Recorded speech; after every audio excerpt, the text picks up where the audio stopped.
रात के करीब 2 बज रहे होंगे। नाइट शिफ्ट करने के बाद एक व्यक्ति पैदल ऑफिस से घर की ओर लौट रहा था। वाहन न होने के कारण बीते 1 डेढ़ साल से महानगर की सूनी और लंबी सड़कें हमसाया बनकर उस व्यक्ति के साथ चलती है।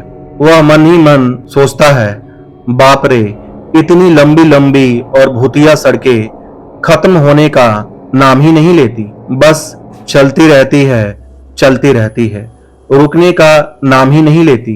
कहीं ऐसा घनघोर अंधेरा कि पैर कहां पड़ रहे हैं पता ही नहीं चले, तो कहीं खंभों की लाइट से फुटते सफेद झिलमिलाते प्रकाश में नहाती सड़कों की खूबसूरती देखते ही बनती।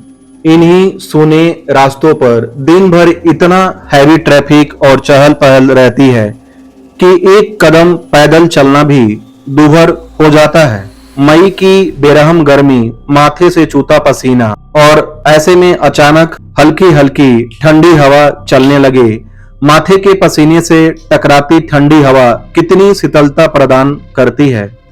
ऐसे में कौन बेवकूफ होगा जिसका मन गुनगुनाने को नहीं करेगा।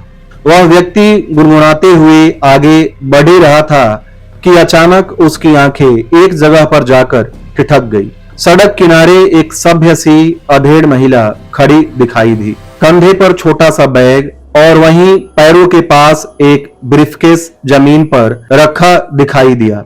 सफेद प्रिंट वाली साड़ी से जिस करीने से उसने अपना सिर ढक रखा था, उससे तो वो किसी भले घर की गृहिणी लग रही थी। लेकिन वह व्यक्ति सोचता है, इतनी रात गए, वो भी शहर के भीतर से गुजरने वाले हाईवे पर।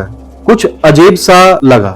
वह सोचता है, हो सकता है मायके या ससुराल वालों ने बस में बिठा दिया हो और किसी कारण बस लेट होने पर महिला को देर रात यहाँ उतरना पड़ा हो।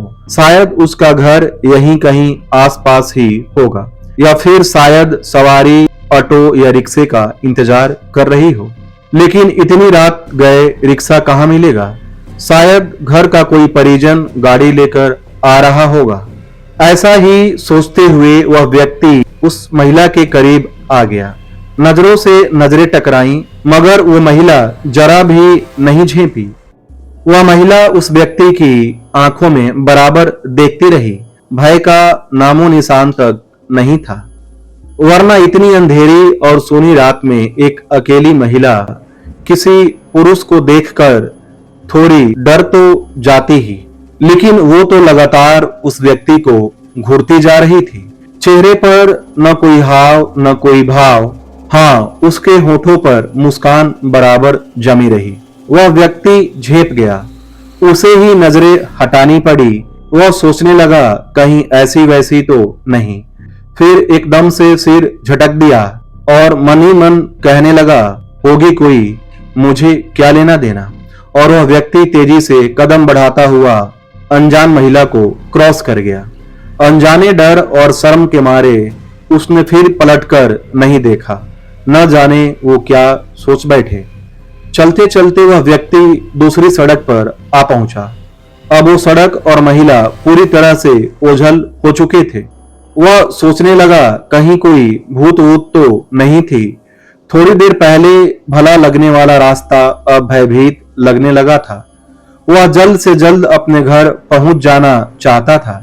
उसकी चाल में गजब की तेजी आ गई थी और बड़े बड़े डग भरने लगा था।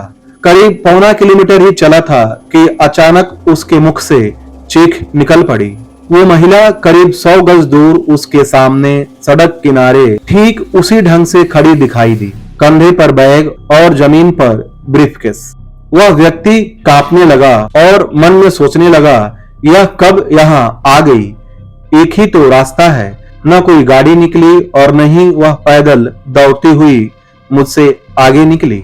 उसका पूरा शरीर डर के मारे पसीने से तरबतर हो गया था। उसे लगा कि आज की रात आखिरी रात है। वह सोचने लगा, यह भूतिया औरत कुछ देर में मुझे चबा चबा कर खा जाएगी। वह बेतहासा भागा, इतनी तेजी से भागा कि पता ही नहीं चला कि वो औरत कब पीछे रह गई। भागता रहा और सीधे घर पर जाकर ही रुका। सांसें उसकी धौकन्नी सी चल रही थी। घर के बाहर ही कुछ पल खड़ा रहकर अपनी सांसों पर कंट्रोल किया। अगले दिन सुबह करीब 10 बजे ऑफिस पहुंच गया। वहां एक बुजुर्ग कर्मचारी को रात का सारा घटनाक्रम सुना डाला। वे बुजुर्ग व्यक्ति हंसते हुए बोले, अरे कहीं तुम उस बुचर खाने के पास की बात तो नहीं कर रहे? वह व्यक्ति कहा, हाँ हाँ, बुचर खाना, स्लॉटर हाउस, जहां जानवर कटते हैं। वे बुजुर्ग व्यक्ति बोले, बेटा वो सड़क बहुत खतरनाक है, वहां बहुत से हादसे होते हैं। तेज रफ्तार में बड़ी गाड़ियों ने बहुत सारे लोगों को कुचला है। सुना है कई साल पहले बस का इंतजार कर रही एक औरत को भी एक ट्रक ने रौंद डाला था। तुझे ही नहीं बहुत सारे लोगों को वो औरत दिख चुकी है। लेकिन बेटा भली औरत की रूह लगती है, कभी किसी को नुकसान नहीं पहुंचाती। यह सुनकर वह व्यक्ति हैरान था और परेशान भी, और वो मन में सोचने लगा, अब रात में पैदल कैसे निकलूंगा उस रास्ते से।